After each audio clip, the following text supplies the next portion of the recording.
Well, as we continue to suffer stage 2 load shedding, Eskom is likely to escape a rating downgrade in the immediate future, thanks to a promised 20 billion rand government bailout.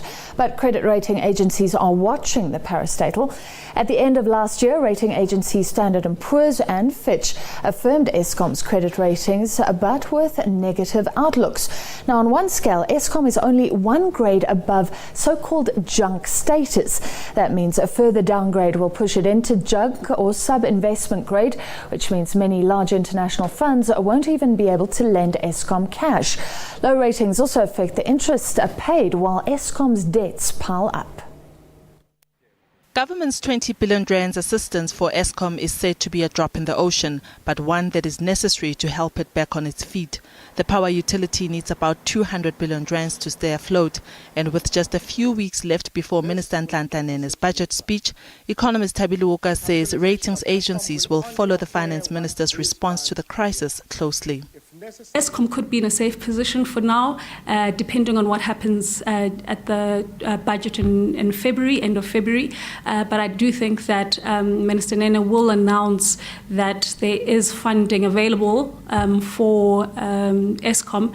But at the same time, the funding will not be sufficient given that the country is underperforming in terms of growth, and that's something that these rating agencies will look at. And if the sovereign gets downgraded, so will Eskom. The rating agents are going to look at both and to see how long this particular dilemma that we are facing as a country is going to last.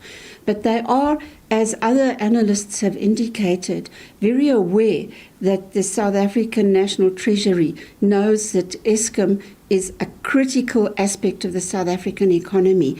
Eskom introduced a second day of rolling blackouts today.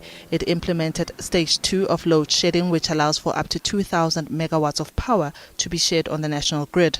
Businesses in the Durban CBD without backup power were forced to close shop.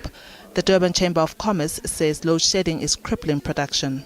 One feels for industrialists, because they have orders to meet, and sometimes that means very tight production schedules.